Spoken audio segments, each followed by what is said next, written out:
Habyarimana yashyigikiye ishingwa rya radiyo RTRM igafatanya ibikoresho na radiyo Rwanda. RTRM yahawe inzobere zo kuyifasha muri tekinike n'abanyamakuru ba leta b'abahanga bayikoreye mu bukangurambaga bw'urwango. Amashanyarazi ya RTRM yahujwe n'aya Perezidansi ya Repubulika bikayirinda kuyabura. Habyarimana ni nawe watanzemo imigabane myinshi. Habyarimana kandi yatangije itozwa ry'interahamwe igabiro bikorerwa raporo tariki 29 Nzeri 1991 n'umuyobozi w'ingabo mu Mutara Colonel Nsabimana agaragaza ko hatanzwe imbunda 1760 muri komine enye za Byumba, Muhura, Ngarama, Muvumba na Bwisige kandi ko bizakomeza. Tariki 5 Ugushyingo 1993 Minuari yatangaje inyandiko ivuga ko Habyarimana yayoboye inama kuri hoteli Rebero Horizon yemeje gukwirakwiza grenade, imipanga n'izindi ntwaro mu nterahamwe n'impuzamugambi. Tariki 6 Ukuboza 1990 Habyarimana yasuye abasirikari gabiro abizeza kuzahorera abaguye ku rugamba. Ibinyamakuru nka Kangura nimero ya 6, nimero ya 26, nimero 41, nimero 42, nimero 51 na 54, Nyiramacibiri nimero 13, Zirikana nimero 4 na nimero ya 6 byabishingiyeho bikangurira gutsemba abatutsi. Zirikana nimero ya 6 yabyanditse itya: nta musirikare wari ukwiye kongera kurwana ibyitso bimuri inyuma. Twiteguye kuzabafasha gutsemba ibyitso byose, byarangira tugahindukirira inyenzi. Zirikana yari ikinyamakuru cya Colonel Rwagafirita wabaye umuyobozi mukuru wa Gendarmerie y'igihugu. Jenoside yarateguwe irakorwa, amahanga arisuzuma, ariko ibyemezo byafashwe n'ubu ntibyubahirizwa. Umuryango w'abibumbye washyizeho komisiyo yayobowe na Ingvar Carlsson itangaza raporo tariki 15 Ukuboza 1999 yerekana amakosa yakozwe n'umuryango w'abibumbye mu Rwanda muri aya magambo: inzego z'umuryango w'abibumbye zagize uruhare rwo kudakumira jenoside mu Rwanda. Jenoside iba bayireba, ibihugu byireba. Ibihugu biugize kandi byatsimbaraye kukubura ubushake bwa politike no kwanga nkana gukora ibyagombaga gukorwa mu kwikumira no kwihagarika. Afurika yunze ubumwe nayo yashyizeho komisiyo yayobowe na Ketumire Masire itangaza raporo yayo tariki 7 Nyakanga 2000 nayo yemera amakosa ibyandika gutya: jenoside yabaye mu Rwanda yashoboraga gukumirwa iyo abayobozi b'umuryango mpuzamahanga bari bafite mu nshingano bakoresha uburyo bari bafite, ariko babuze ubushake. Amahanga yatereranye u Rwanda. Hari n'ibihugu byasabye imbabazi. Tariki 25 Werurwe 1998 Perezida Bill Clinton wa Amerika yasuye u Rwanda yemera amakosa muri aya magambo: mu gihe jenoside yakorewe abatutsi mu Rwanda yakorwaga mu 1994, byinshi mu bihugu byatereye agati mu ryinyo kugeza aho nyuma yayo aribwo hagaragaye abantu n'imiryango itandukanye bigaya ko ntacyo bakoze ngo bayikumire. Tariki ya 7 Mata mwaka wa 2000 Minisitiri w'Intebe w'Ububiligi Guy Verhofstadt yasabye imbabazi abanyarwanda ku makosa y'igihugu cye. Mu Bufaransa, Commission du Clair yashyizweho na Perezida Macron tariki 5 Mata 2019 yatanze raporo tariki 26 Werurwe 2021 igaragaza amakosa bwakoze ajyanye na jenoside yakorewe abatutsi mu Rwanda. Guhera mu mwaka wa 1990 ibimenyetso by'itegurwa rya jenoside byaramenyekanye birirengagizwa. Leta y'u Rwanda yatangije ubukangurambaga bwigisha ko umututsi ari umwanzi w'igihugu. Inkotanyi zitwa inyangarwanda zigerekwaho ikinyoma cyo gushaka gutsemba abahutu kugira ngo bakangurirwe kwica byitwa kwitabara. itangazamakuru rya leta n'irifatanyije nayo rirabyigisha. Imvaho nimero 868 yo mu Kwakira 1990 yabyanditse gutya: Abanyarwanda bose bazi ko u Rwanda rwatewe n'abanzi. Izo nyangarwanda ziyita inkotanyi zavuye i Bugande zigamije gutsemba no kutwambura ibyiza twazaniwe na revolution yo muri 59.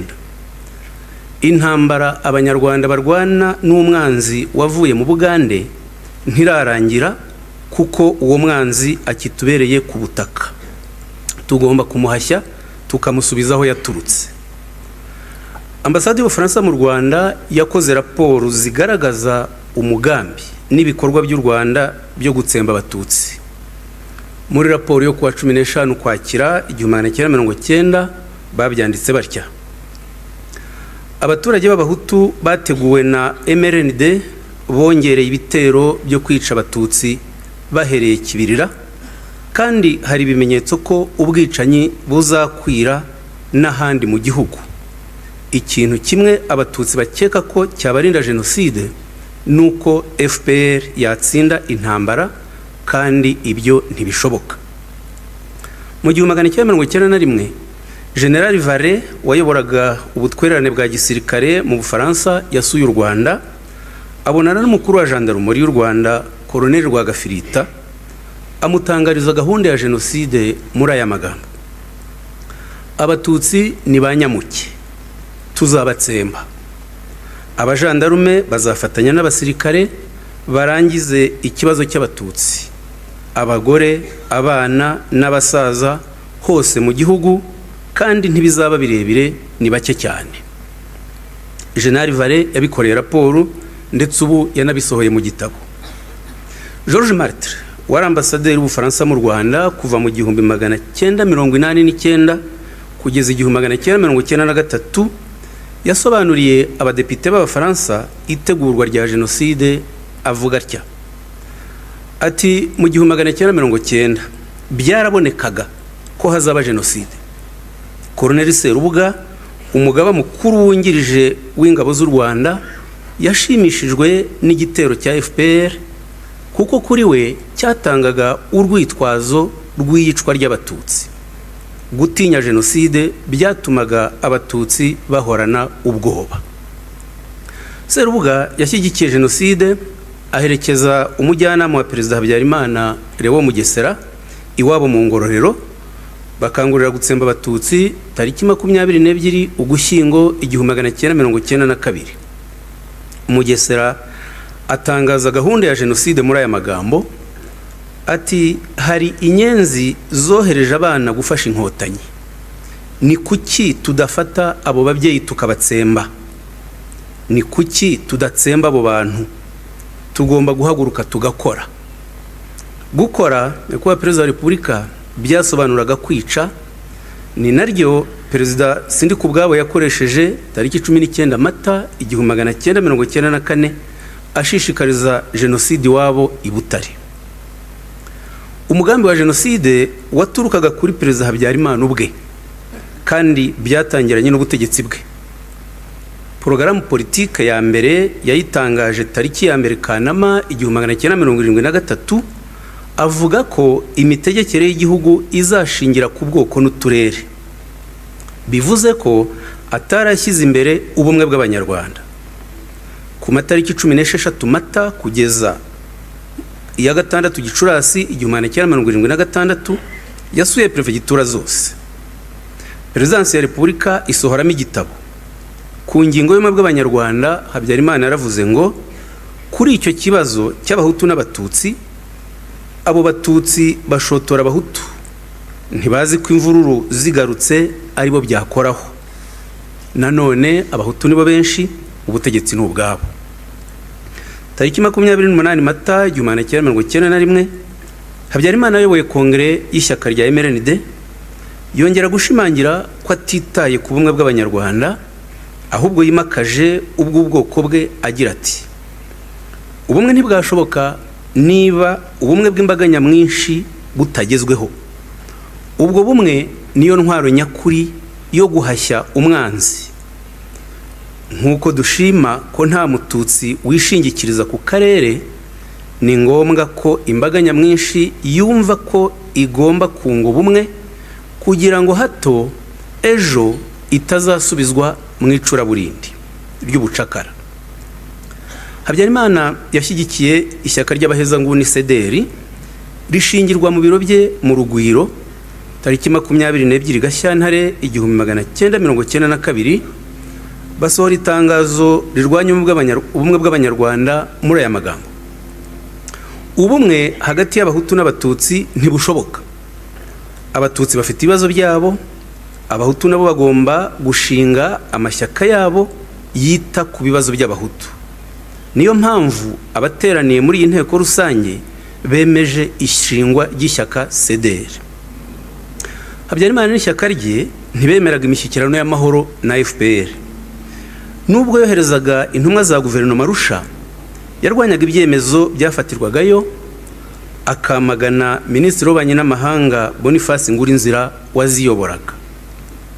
Tariki 5 Ugushyingo 1992, MRND yasohoye itangazo ryamagana imishyikirano. Habyarimana abisubiramo tariki 15 Ugushyingo 1992 muri mitingi mu Ruhengeri, atuka minisitiri Ngurinzira agira ati: ntagende afindafinda ibintu ngo yazanye urupapuro ngo ubwazanye amahoro. Amahoro se n'urupapuro? Igihe nikigera nzatuma kuntera hamwe maze tumanuke. Nibwo Habyarimana yiyise ikinani cyananiye abagome n'abagambanyi. Abagome byavugaga abatutsi, abagambanyi bakaba abahutu nka Ngurinzira baharaniraga amahoro. Itangazamakuru rya leta ryarakoreshejwe mu kwangisha abaturage FPR no kurwanya imishyikirano y'amahoro. Imvaho nimero 866 yabyanditse itya: ntawagirana imishyikirano n'abantu bamurasa. Inyangarwanda zigomba kubanza kwikorera intwaro zazo zigasubira iyo zavuye. Bitaba ibyo ingabo z'u Rwanda zikazisubizayo ku ngufu n'ubutwari bwinshi, nk'uko kuva zahangana n'izo nyangarwanda zagiye zibigaragaza.